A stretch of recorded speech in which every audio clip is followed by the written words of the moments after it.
Welcome to the Measmerize guide on creating a new size chart. In this video, we'll show you how to build a chart that gives smart size recommendations to your shoppers. Let's get started. Log in to your dashboard. From the main screen, go to the Size Charts tab in the menu. Click New Size Chart. First, choose the product category. For this example, we'll select Apparel, Tops, Unisex. Next, give your size chart a name.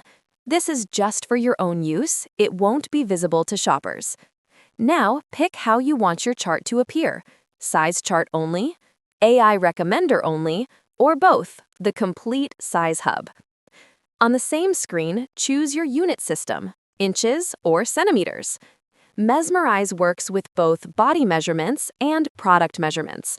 Select the type your chart uses and confirm if your values are unique or given in ranges.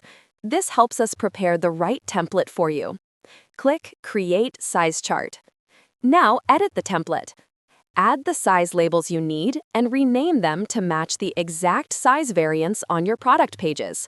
This makes the experience seamless for your customers.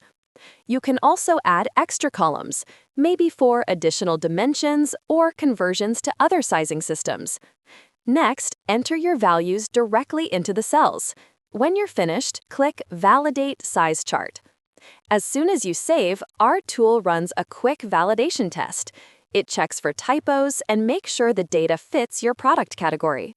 If there's an issue, you'll see a comment to help you fix it right away. With your chart ready, it's time to test the recommender. Enter height, weight, and age for a profile where you know the correct size. Check if the recommendation matches your expectation. If it doesn't, you can send feedback. The algorithm will adjust, improving accuracy for future recommendations. Finally, click Confirm. Your new size chart is ready. You can now assign it to the right products in your store. Thanks for watching, and if you have any questions, our support team is always here to help.